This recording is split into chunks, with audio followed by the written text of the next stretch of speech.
जय भीम, जय जोहार, जय ज्योतिबा फूले, जय काजीराम। हूँ आपनो भाई एडवोकेट सम्राट योगेश। अपना भारत देश जेने આપણે આદિવાસી કહીએ છીએ, અનુસૂચિત જનજાતિ, અનુસૂચિત જાતિ જેને શેડ્યુલ કાસ્ટ કહીએ છીએ, અને બક્ષીપંચ જેને આપણે ઇંગ્લિશમાં અધર બેકવર્ડ ક્લાસ કે ઓબીસી કહીને સંબોધીએ છીએ, એ આ ભારત દેશની મૂળ પ્રજા છે। આ ભારતની માટીથી બનેલી એ મૂળ આ ભારત દેશની સાચી માલિક છે। આજે મારે આ પ્રસ્તુત એટલા માટે થવું પડે છે, જે હું તમને વિડીયોના માધ્યમથી બતાવીશ કે લોકોની માનસિકતા શું છે, આપણને કઈ રીતે ગુલામ બનાવ્યા છે। તો એ વિડીયો આપણે જરા જોઈ લઈએ કે એ આપણા આદિવાસી સમાજને શું કેવી નજરથી જુએ છે, શું કહેવા માગે છે, પછી આપણે વિસ્તૃતમાં આગળ ચર્ચા કરીએ।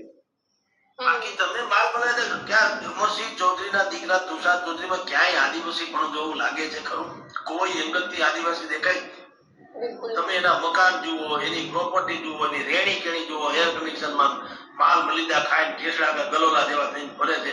ક્યાં આદિવાસી કાળા ભમર, હાથમાં તીરકામઠા પહેરવા, અર્ધબદ્ધ વસ્ત્રો, ઉગાડા પગ, માથામાં તમે જુઓ ફાળિયું બાંધેલું, જંગલમાં રહે, જાનવરો સાથે બાંધણા કરવાના, જીવ હટોહટ લડવાનું, ક્યાં ઈ આદિવાસી? ક્યાં ભાઈ તુષારભાઈ કે જેને મખમલની ગાદી ઉપર પગ પડે છે, ઈ ક્યાંય મેળ પડે આદિવાસીનો? તો મહાત્મા ગાંધી મોહમ્મદ અલી જીણા જેમ સુટેડ બુટેડ થઈને ઈ બેરિસ્ટર હતા, ના આવ્યા હોત? પોતળી હોકા પહેરી લીધી ઉઘાડે ઢીલે, કીધું મારે જે દેશવાસીઓની સાથેની સમસ્યા રજૂ કરવી છે અથવા તો ભણવું છે કે એની સમસ્યા જાણવી છે, મારે એના જેવો થવું પડે। મિત્રો મને એક પ્રશ્નનો જવાબ આપો તમે તો આ આપણે પ્રોફેસર જયેશ વરિયા સાહેબ જેમના માધ્યમથી આપણે આ વ્યક્તિને સાંભળ્યા, જે કામ ગટરનું ઢાંકણું ખુલ્યું હોય ને જે વાસ આવે એવા શબ્દો, એવું એમનું વર્તન છે કે આદિવાસી કેવો હોવો જોઈએ, એમને કેવો જોવો ગમે છે। એમને આદિવાસી સૂટ બૂટમાં તૈયાર થઈને મખમલની ગાદી પર પગ મૂકે એવો આદિવાસી એ જોઈ નથી શકતા, કેમ કે એમનું દિમાગ ભલે જન્મ હમણાં 21મી સદીમાં થયો, પણ એમનું દિમાગ 18મી સદીનું છે। એવા આ વ્યક્તિ જ્યારે આદિવાસી સમાજ આવો હોય એવું વર્ણન કરે છે, એ એમની માનસિકતા સતી થાય છે કે એમને પેટમાં મરોડ આવે છે જ્યારે આદિવાસી સૂટ બૂટમાં જાય છે।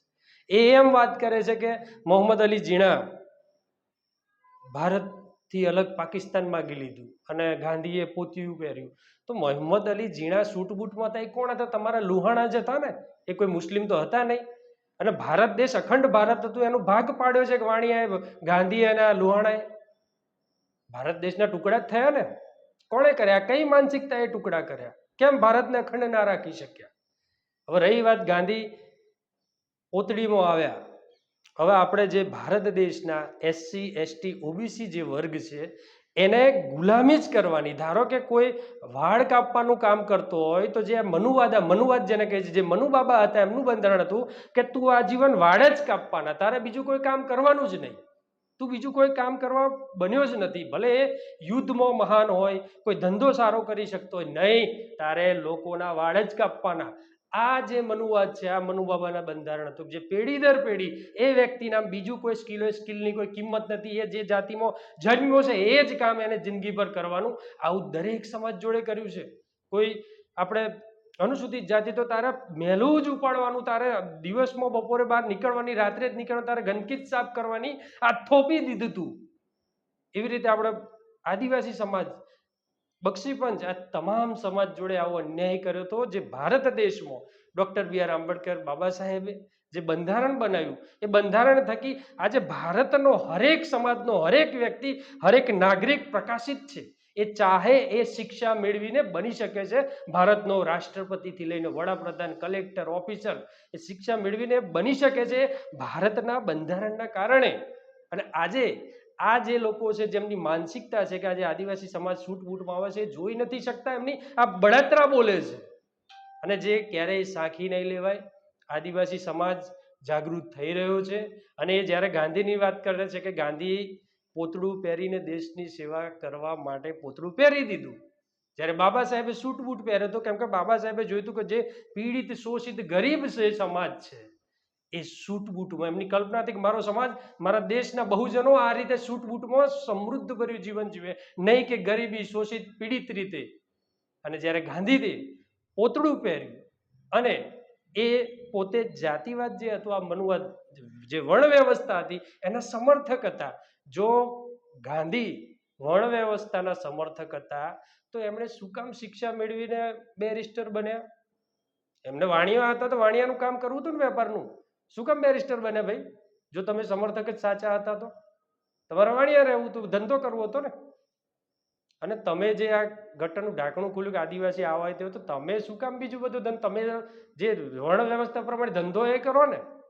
કેમ કે આ દેશમાં આ બંધારણના કારણે, ભલે એનો સંપૂર્ણ અમલ નથી થયો, પણ એના કારણે તમારે મજબૂર થઈને એસસી, એસટી, ઓબીસીને જે હક આપવા પડ્યા છે, જે શિક્ષા આપવી પડી છે, એટલા માટે આ તમારા પેટમાં મરોડ આવે છે. અને એટલે જ આજે આ ભારત દેશની પ્રાથમિક શાળાઓ, સરકારી શાળાઓને તાળા લાગે છે. ખંભાથી તાળા જે તમે લગાવો છો, તમને હજુ ડર છે કે જો આ ઓબીસી સમાજ જાગી ગયો, જો આદિવાસી સમાજ જાગી ગયો શિક્ષા લઈને, જો અનુસૂચિત સમાજ એક થઈ ગયા, અમને એમના સાચા દુશ્મન ઓળખી લેશે તો અમે ક્યાં જશું? આ એ બળતરા, આ ડર બોલે છે. તમે એમ કહો છો કે આદિવાસી, જ્યારે એકલવ્ય જે છે એ મહાન ધનુધારી હતા આપણા દેશનું, એને દક્ષિણાના નામ પર તમે અંગૂઠો કાપી લીધો અને એ જ એકલવ્યના નામ પર આજે તમારે સંસ્થાઓ, શાળાઓ, યુનિવર્સિટીઓ ખોલવી પડે છે. આ બંધારણની દેન છે. અને જે અંગૂઠો કાપવો પડ્યો તે તમારી નીચ, જાતિવાદી, ઘટિયા, ગટરછાપ માનસિકતાની દેન છે. અને આ વિડીયોના માધ્યમથી હું તમામ ગુજરાતના યુવાનોને, આપણા આદિવાસી ભાઈઓને, આપણા બક્ષીપંચ ઓબીસી સમાજને, અનુસૂચિત સમાજના યુવાનોને શિક્ષા લઈને જાગૃત થઈને આપણા આ સાચા દુશ્મનને ઓળખવાની આજે જરૂર છે. આ લોકો પહેલા જાતિવાદમાં આપણને તોડ્યા, તો બંધારણ આવ્યું એટલે એમને ખબર પડી. એ લોકો ભણેલા ગણેલા હતા એટલે એમણે શું કર્યું? નવી કંપનીઓ ખોલી. કઈ? કોંગ્રેસ કંપની. એના માલિક કોણ? વાણિયા બ્રાહ્મણ. આજે પણ આપણા સમાજના જાગૃત યુવાનો એ એમની કંપનીમાં એ કે રીતે ત્યાં ગુલામી કરવી પડે છે. એમાંથી જ છૂટી પડી જનસંઘ ને પછી ભાજપ કંપની. આજે પણ એ ભાજપ કંપની તમે સારી રીતે માણી રહ્યા છો, કેવો વિકાસ છે. અને એમાંથી જ બીજી છૂટી પડી ગાંધીવાદી વિચારધારક આમ આદમી કંપની.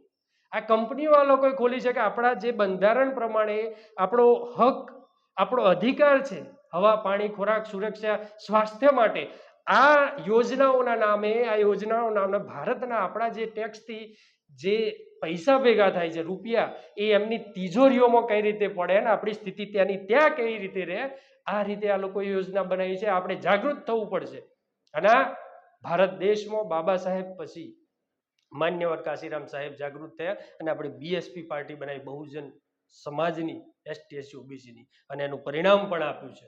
અને સાચી દિશામાં જો દેશનો વિકાસ કરવો હોય, દેશને ફરી આપણું જે બિરુદ હતું સાચું વિશ્વગુરુનું, તો આ બહુજન પાર્ટીથી જ થશે. ત્યાં સુધી ફરી કોઈ આવી કોઈ ગટરછાપ માનસિકતા હશે તો આપણે તમામ યુવાનો એની સાચી દિશામાં ભટકી ગયેલા યુવાનો આવા લોકોની માનસિકતાથી સમજીને આવી વાત આપણે રજૂ કરીશું. ત્યાં સુધી જય ભીમ, જય કાશીરામ.